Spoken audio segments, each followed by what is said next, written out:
আসসালামু আলাইকুম। আন্তর্জাতিক টিভি নিউজে আপনাকে স্বাগত। শুরুতেই জানাবো আমাদের হাতে থাকা সর্বশেষ গুরুত্বপূর্ণ আপডেট যুদ্ধের সংবাদ, এরপর বিস্তারিত। বাংলাদেশের সর্বশেষ গুরুত্বপূর্ণ আপডেট সংবাদে আপনাকে স্বাগত। শুরুতেই সংবাদ শিরোনাম, পরে বিস্তারিত। প্রথমেই জানাবো আমাদের হাতে থাকা সর্বশেষ গুরুত্বপূর্ণ সবথেকে তাজা আপডেট সংবাদ। জোটবদ্ধ হলেও দলীয় প্রতীকেই ভোট চায় বিএনপি, এই সংশোধনী বদলাতে ইসিতে বিএনপির চিঠি।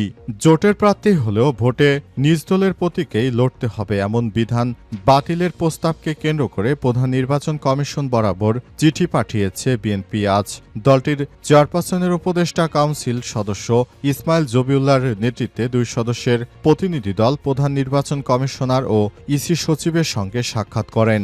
বৈঠক শেষে তারা আরপিও 21 নং অনুচ্ছেদের পূর্বে কোনো সমস্যা হয়নি উল্লেখ করে এটি বাতিলের বিরোধিতা জানায়।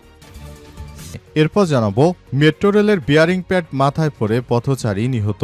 রাজধানীর ফার্মগেটে মেট্রো রেলের পিলার থেকে বিয়ারিং প্যাড মাথার উপর পড়ে এক পথচারীর মৃত্যু হয়েছে আজ দুপুরের দিকে। চ্যানেল 24-কে বিষয়টি নিশ্চিত করেছেন তেজগাঁও থানার ভারপ্রাপ্ত কর্মকর্তা ওসি মোবারক হোসাইন। নিহত আবুল কালামের গ্রামের বাড়ি শরীয়তপুর জেলার নড়িয়া উপজেলার ঈশ্বরপাটি গ্রামে। এদিকে নারায়ণগঞ্জে কারখানায় বিস্ফোরণ, দগ্ধ 6 শ্রমিক। নারায়ণগঞ্জের বিসিক শিল্প এলাকায় MS dyeing printing and finishing কারখানায় গ্যাস বিস্ফোরণে 6 শ্রমিক দগ্ধ হয়েছে। আজ কারখানার নিচতলায় বয়লার রুমে এই দুর্ঘটনা ঘটে। দগ্ধরা হলেন আলামিন 30, আজিজুল্লাহ 32, সেলিম 35, মোহাম্মদ জালাল 40 ও নাজমুল হুদা 35। সিকিউরিটি গার্ড সুপারভাইজার মোহাম্মদ নূর মোহাম্মদ 35। জানাবো নভেম্বরে উমরা পালন শেষে দেশে ফেরার বিষয়ে সিদ্ধান্ত নেবেন তারেক রহমান। বিএনপির ভারপ্রাপ্ত চেয়ারম্যান তারেক রহমান আগামী নভেম্বরের 3য় সপ্তাহে উমরা পালন করতে সৌদি আরব যাচ্ছেন। মুঠোফোনে চ্যানেল 24-কে বিষয়টি নিশ্চিত করেছে দলটির চেয়ারপারসনের নিরাপত্তা উপদেষ্টা মেজর জেনারেল অবসরপ্রাপ্ত ফজলে এলাহি আকবর। তিনি বলেছেন, উমরা পালন শেষ করে আগামী ডিসেম্বর নাগাদ দেশে ফিরতে পারেন তারেক রহমান। এবং সর্বশেষ জানাবো ট্রাম্পের উপস্থিতিতেই থাইল্যান্ড ও কম্বোডিয়ার যুদ্ধবিরতি চুক্তি সই। যুক্তরাষ্ট্রের প্রেসিডেন্ট ডোনাল্ড ট্রাম্পের উপস্থিতিতে থাইল্যান্ড ও কম্বোডিয়ার মধ্যে যুদ্ধবিরতি চুক্তি সই হয়েছে।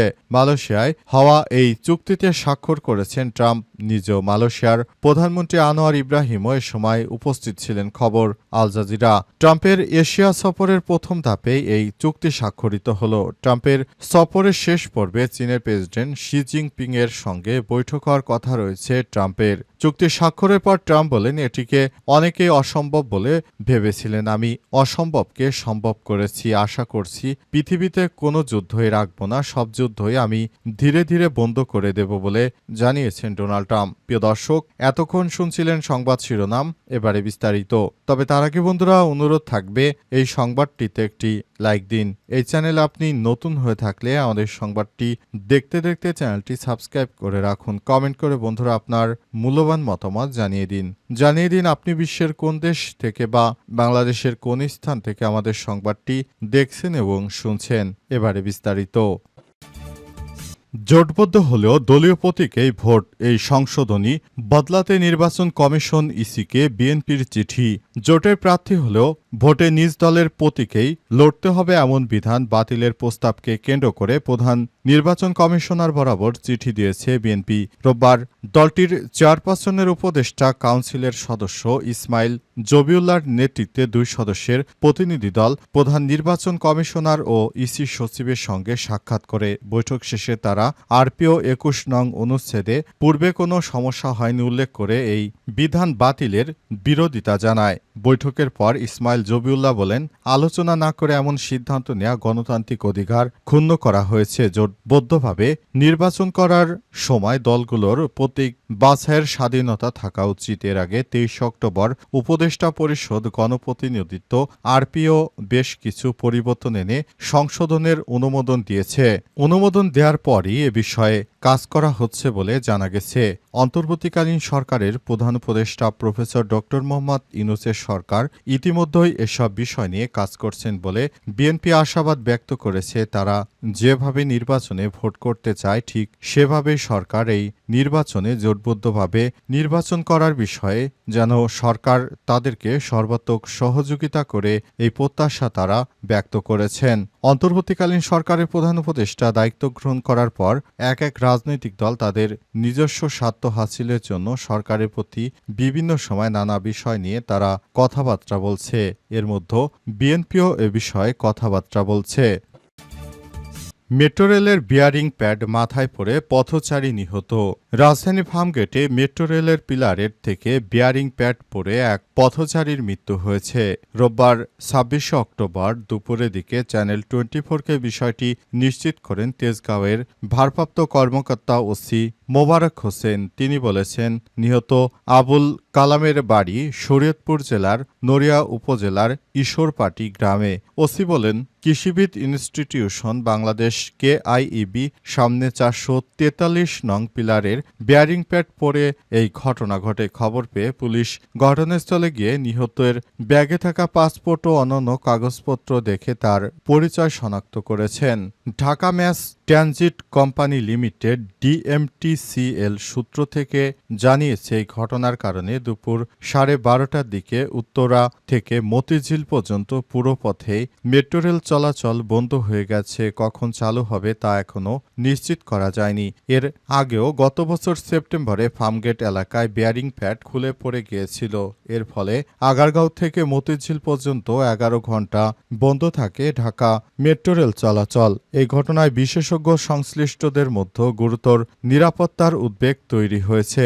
এর মধ্যে দ্বিতীয়বার বিয়ারিংয়ের প্যাড খুলে পড়েছে। মেট্রো রেলের লাইনের নিচে উড়াল পথের পিলারের সঙ্গে রাবারের এসব বিয়ারিং প্যাড থাকে। এগুলো প্রতিটির ওজন আনুমানিক 140 বা 150 কেজি। এসব বিয়ারিং প্যাড ছাড়া ট্রেন চালালে উড়ালপথ দেবে যাওয়ার আশঙ্কা কিংবা স্থানচ্যুতি হওয়ার আশঙ্কা থাকে। এজন্য মেট্রো রেল চলাচল বন্ধ রাখা হয়েছে বলে ডিএমটিসিএল এর সূত্র থেকে নিশ্চিত করা হয়েছে।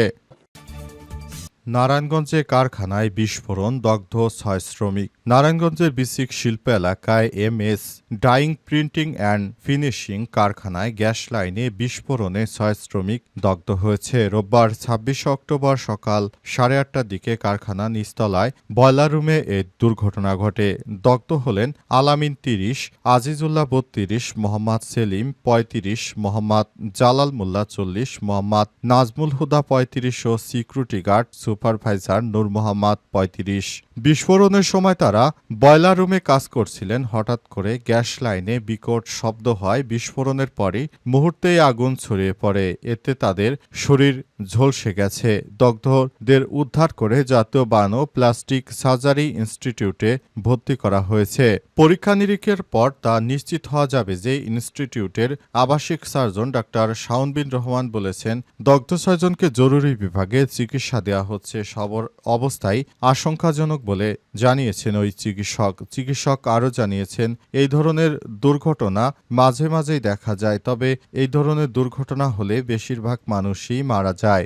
বয়লার বিস্ফোরণ হলে সাধারণভাবে মানুষ মারা যায়, কারণ সেখানে অত্যন্ত উচ্চ চাপে তরলকে বাষ্পীভূত করা হয়ে থাকে। তাপের মাধ্যমে সেখানে অতিরিক্ত প্রেসার জেনারেট হয়। পাশাপাশি সেখানে উচ্চ চাপ ও তাপও একসঙ্গে উৎপাদিত হওয়ার কারণে সেখানে মারাত্মক আকারে সেখানে রিস্ক থেকে যায়। তখন যে কোনো জায়গা থেকে যদি দুর্বল কোনো স্পট থেকে থাকে, সেখান দিয়ে হঠাৎ করে উচ্চ চাপ ও তাপ বেরিয়ে এসে আগুন লেগে যায়। এই ঘটনায় অনেকেই দগ্ধ হয়ে মারা যায়, কারণ সেখানে অতিরিক্ত গরম পানি থাকার কারণে সেই পানিতেই বেশিরভাগ মানুষের শরীর একদম ঝলসে যায়। আর এ কারণে বেশিরভাগ মানুষ বয়লার বিস্ফোরণে মারা যায়।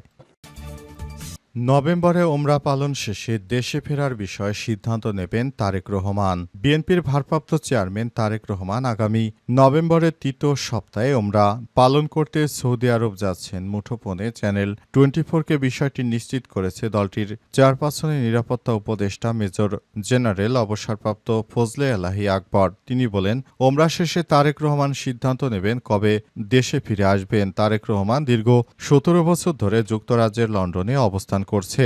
2008 সালে চিকিৎসার জন্য দেশ ছাড়ার পর থেকে সেখানেই তিনি বসবাস করছেন। দেশ ছাড়ার পর আর তারেক রহমানের দেশে ফেরার চেষ্টা করেও লাভ হয়নি, কারণ শেখ হাসিনা তার উপর স্যাংশন জারি করে রেখেছিল। সে কারণে তারেক রহমান চাইলেও আর দেশে ফিরতে পারেননি। আবার অনেকেই বলছে, বিশেষ করে গ্রামগঞ্জ বা শহরে অনেকেই বলাবলি করছে তারেক রহমান নাকি সেনাবাহিনীর কাছে মুচলেকা দিয়ে দেশ ছেড়ে পালিয়েছে, কারণে তিনি দেশে আসেননি। তবে যে যাই বলুক না কেন, অন্তর্বর্তীকালীন সরকারের প্রধান উপদেষ্টা ক্ষমতা আসার পর থেকেই দেশে আর তারেক রহমানের নামে কোনো মামলা মোকদ্দমা নেই, সবকিছু তুলে দেওয়া হয়েছে। তারপরও তিনি কেন এখনো বিদেশে, সে বিষয়টি সবারই জানার খুব আগ্রহ। তবে আশা করা হচ্ছে বিএনপির নেতৃত্ববৃন্দরা যেভাবে বলছেন তাতে খুব শীঘ্রই তারেক রহমান দেশে ফিরে আসবেন। এছাড়াও বিবিসি বাংলার একটি সাক্ষাৎকারে তারেক রহমান জানিয়েছে তিনি নির্বাচন করবেন এবং দেশে থেকে নির্বাচনে অংশগ্রহণ করবেন। সুতরাং আগামী ফেব্রুয়ারিতে নির্বাচন হলে তারেক রহমান অবশ্যই অল্প সময়ের মধ্যে দেশে ফিরে আসবেন।